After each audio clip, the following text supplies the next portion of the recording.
said to be aimed at curbing corruption in one of its most pervasive forms, bribery in the workplace. Now, the House of Representatives has passed a bill seeking to criminalize bribery in both public and private institutions. The proposed law prescribes a 7-year jail term or a 5 million naira fine or both for anyone found guilty of giving or receiving bribes at the workplace. From employment kickbacks and contract facilitation fees to settling HR for job placements, the bill is Nigeria's latest attempt to close the loopholes that allow corruption to thrive under the radar of big headlines. But how enforceable is this legislation? And can it fully address the deep-seated culture of something for something in many Nigerian workplaces? Or better yet, scratch my back and scratch your back. Well, joining us to unpack the legal and social implications of the proposed law is Akintayo Iwitade. He's a legal practitioner and he joins us live virtually. Akintayo, a very good morning to you and Eid al-Kabir to you as well. Baraka de Salah to all Baraka of us. de Salah. Thank you. I mean, the name is Iwilade. Iwitade, thank you so much. I mean, Iwitade. Akintayo, let's get Iwilade. Iwilade. There we go. What's your initial reaction to this proposed legislation by the by the House of Representatives? I beg your pardon. Is this a necessary step in Nigeria's anti-corruption fight? I thank you once again for being here with on the show this morning, and I kick off from exactly where you started. I like the initial point you made as to the question of enforceability. I would even like to take it a little step further by indicating that I am not quite as excited with this proposition, and I say this because there's no deficit of laws in Nigeria as of today that has not significantly, in many respects, addressed these same issues that is today being supposedly propped up all over again. I mean, anyone reading the news headlines and all of that, as you are very correctly and very rightly itemized, would think that perhaps there are no existing laws in Nigeria that already deal with subjects of bribery, corruption in public office, corruption in the workplaces, and all of those things. That if you look through, if we scan through the whole spectrum of our statute books, both at the federal level and at the state levels, there are more than legion of laws that have been enacted, that have been promulgated over the years on this subject of corruption in so many forms. You can talk of the Code of Conduct Act, you can talk of the criminal laws, both at the federal level and at various state levels. You can talk of even the laws that created institutions like the ICPC, the EFCC, and all sorts of laws. So there's a whole lot that exists in our criminal books already, criminal statutes already, that speak to the subject of bribery, to the subject of corruption, to the subject of illegitimate acquisition of wealth, to the subject of receiving unlawful kickbacks, unlawful gifts, and all of those sort of things. It doesn't matter the nomenclature you call it bribery, call it kickbacks, call it unexplained wealth, and all those things, those laws exist. And so that's why I like where you started from when you mentioned the subject of how enforceable is it. The real issue in Nigeria has always been the question of how well are the laws being enforced, and what is the quality of leadership that we've seen over the years in Nigeria that leads by example and sets the right tone for the citizenry to follow, whether in the private sector, whether in the public sector, or anywhere across the society. So what will this law be addressing? Let's so many laws already do not address. That will be my first poser. Let's pretend for a bit that this is really serious, you know, and that they intend to go through with it, and it becomes something. Let's just assume, even though, like you rightly pointed out, we don't have a problem with laws, but implementation. One of the input for this bill is that there will be some sort of committee in the EFCC whose responsibility will be to be taking on these chores. It is targeting not just givers but receivers of bribe in the workplace from a legal standpoint. How difficult will it be to prove these cases in court, and considering that we are not satisfied per se with all that the EFCC is doing to fight corruption in the country? Depending on who you're speaking to, isn't this adding too much to what they're already doing? Exactly the point that at this point it's beyond just creating layers and layers of theoretical laws, creating committees here and there, creating, it doesn't matter what we call it, having all sorts of anti-corruption summits and all of that. The question still remains that over the years, and in spite of all of the best efforts that has been attempted to be made in the country to fight this scourge, how well have we fared? And by adding another layer to the already burdensome responsibilities of institutions like the EFCC, are we, for example, saying that EFCC does not already have the capacity, not necessarily capacity, does it not already have the mandate to go about and go after such incidents, particularly even the ICPC, the police, and all of that? So I think that, the subject of leadership has been spoken about. It's almost like a broken record to say that leadership is key across all levels in Nigeria to set the right tone for the followership. But in terms of looking at how to solve this hydra-headed problem, especially in the space of public service, I would say that one of the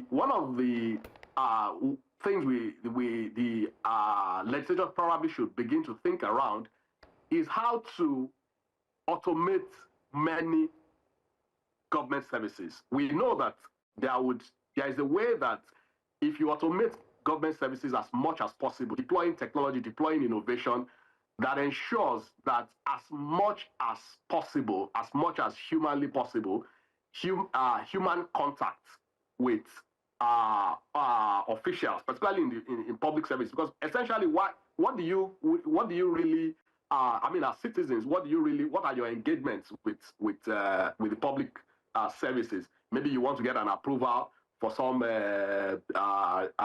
building plan. Maybe you want to register your company. Maybe you want to apply for your citizenship IDs, like your driver's license, your passport as a Nigerian, and all of those services. Maybe you need to get some approval to advance your business that are already. If we can focus a bit on de-emphasizing and depersonalizing human contact in some of the services that government renders, you would gradually be able to eliminate some of these naughty points where the old bribery for services, where they are, because it all speaks to efficiency and inefficiency. So when the system is clogged, where there's a whole lot of inefficiency in the system, where there's one file that has been hidden since for donkey years, and there's no technological system that has automated those things. So take, for example, look at the wonderful work the current Minister of Interior is doing. The fact that he is, taking steps to try to reduce the contact, particularly people in the diaspora. I don't know how well that is being done within the country yet, but I understand, and from what I've seen in the news, that you now there's an attempt to ensure that there's contactless applications. You see it also with what is going on with a few other institutions of government, where most of your applications will just simply go on a technology platform, and that way, when you are not in contact as much as possible, it reduces that. But does that solve the overall problem of corruption in the society? No, it doesn't. It just helps to ameliorate that in those areas. So as much as possible, we should be thinking very seriously about digitalizing public services in particular.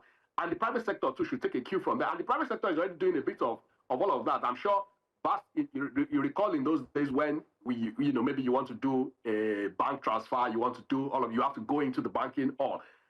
For vast majority of most transactions today, most of those transactions are now done online. That reduces even the contact. You need to even be in contact with someone before you can offer a bribe or receive. Akintayo. But the bigger picture, right. Okay, very well. Right. I mean, I can tell you, the digitalization I want to see is in our universities. I want to see it so bad, and it's not just. I mean, they are beginning to adopt those because you're citing the common forms of workplace bribery that we're seeing in Nigeria. You're citing all of that, and to reduce human contact when it comes to such payments is very important.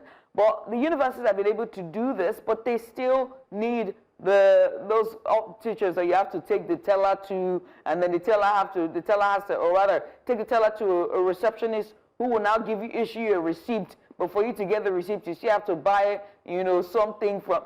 It is insane. Then the Nigerian institution, universities, and another institution we need to throw in that category in terms of workplace bribery. But let's look at this bill because it includes provision for fines.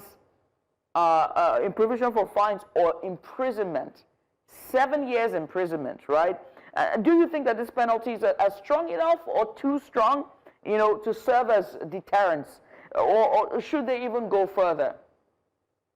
Yeah, pardon me once again if I do not take an exciting view of the proposed bill, because I would say that there are, as we speak today, there are penalties in existing laws that have long been passed. There are penalties as much as 14 years imprisonment. Some are 21, some are 7 for different categories of offenses. The question we ask ourselves is that how many of those things have actually really been enforced? So yes, I do agree that perhaps if there are some specific areas that legislators think has not been fully covered, I mean, there's always room for additional laws. But beyond just the laws, one of the things that also needs to happen is that how is the legislature also, are the legislative folks also doing their best to see that at the leadership level in Nigeria, what is the example being set at the leadership level? Even from the National Assembly itself, what is the leadership in anti-corruption, zero tolerance for corruption that the National Assembly itself is setting? What is leadership being set by the executive arm of government? What is the leadership being sent by the judicial arm of government? So those are interrogations that also needs to happen, self-introspection that needs to happen. And that, so when we are looking at, because some of the things that we talk about as being all of these briberies that we see, for example, you referenced what happens maybe within the university systems, for example, where you see, particularly in some public universities, harrowing experiences people go through just to apply for transcripts because they, and all that sort of thing. Now, when all of those things, so that supports the view that all of those things should have been automated, and I do not really need to go meet a clerk or go sit down with a registrar or any official for me to be able to get a transcript, particularly if I've already graduated from that institution. The records should already be there. And so that's a gap that needs to be filled. But the bigger picture is also the fact that the quality of governance in Nigeria really is something that every leader at every level, whether it's legislative, that's another, and I mean, we need an entire day to talk about governance in Nigeria. So we'll take that on another day, please. But I do share your lack of excitement about the bill for very obvious reasons, and some of them you've already stated. I'd like you to, though, expand a bit on the intersection between this proposed bill and the already existing anti-corruption law that we have in this country. If you could just maybe clarify for us, what even constitutes, what is the workplace policy? Is it the same thing across board? Duplicity. Yes, talk to us about that. Yes, there's surely an overlap, because the laws on bribery, the existing laws on bribery that you see in the criminal code, it doesn't necessarily distinguish between what bribery that happens in the workplace or the one that happens outside of the workplace. Bribery is bribery simpliciter. Once the elements of it are present within a particular transaction, it is simply bribery, whether, essentially when you demand or you receive, you demand or receive or give, as it were, an official some sort of gratification as a basis to obtain a service, that's already bribery. There's no distinction as to whether this happens in the workplace or it happens in the government house or it happens in a banking hall, in a company or whatever. So those laws are already there. But if what the legislators are looking at is to drill down to some sort of specialization, to say that, well, let us narrow down a bit more to the workplace, all well and good. I mean, I would say good luck to them if that's the sort of exercise they want to put some of their exertions on. But I would say that it really wouldn't necessarily shift the needle from the current corruption climate in Nigeria if all of the bigger issues are not resolved. And all those bigger issues, they begin from the leadership. They begin from even the extractive nature of the political system that we run. A political system that is so centralized, where it is a rent-seeking and extractive system, that is not where governance is not decentralized, where the true federal structures are not in place to decentralize governance as much as possible to the autonomous units and all of that sort of thing. There is no way that such a system would not naturally be a breeding ground for corruption. So this law, I mean, I wouldn't, I mean, at the end of the day, it's legislative discretion for them to decide what law they want to pass. It is also our own responsibilities as citizens and your responsibility, which is part of what New Central is doing. And I must commend that you're taking the pains to look through what is going on and trying to hold some levels of conversations and accountability around what various arms of governments are doing. It is their responsibility. They think that that's what they should do. It's also for the president to decide, once such a bill is passed, if it is indeed passed, to decide whether that bill really is of any significant value. And in closing, I want to make one point. Look at the bill that so that was proposed at the House of Representatives recently about some compulsion for people to go and vote. By the time people like your good selves in the fourth estate of the REMA, several other conscientious Nigerians spoke to it. They saw the futility of that bill. That how do you compel people to vote in an environment where the votes don't count? And how do you even make it a mandatory duty for citizens to vote? It's a civic duty, but it's not something to be criminalized. But reason prevailed, and from what I've seen in the news, they've dropped that. I think they need to look a bit closely at this current law and see whether it's not just a mere duplication, whether it's not just banding around buzzwords and dumping them into another fresh legislation that will just acquire more paper without any real impact in society. The leadership question is critical. The federal system is critical. Decentralizing authority is critical. Depersonalizing government services is extremely important. Deploying technology to remove human contact as much as possible so that you can reduce this thing from the scratch, and then you can deal with the knotty issues going forward. I mean, Nigeria deals with bureaucracy and red taping a lot, but there's also another factor of this that we're not looking at. And I know that, I mean, we all share your sentiments as regards this bill, right? But beyond laws and penalties, there's something that we need to look at, and that's a cultural aspect of this, or our cultural mindsets regarding, the workplace. There's tips, which sometimes you are subtly coerced to do it, right? There's also favoritism as well, that sometimes you're coerced to do it. There's also gifts in kind, and all of that put together. How can we shift, if you were to look at this critically, removing our sentiments in this bill, how are you going to factor all of this into this bill in the classic Nigerian professional setting? Just humor me. I'm curious.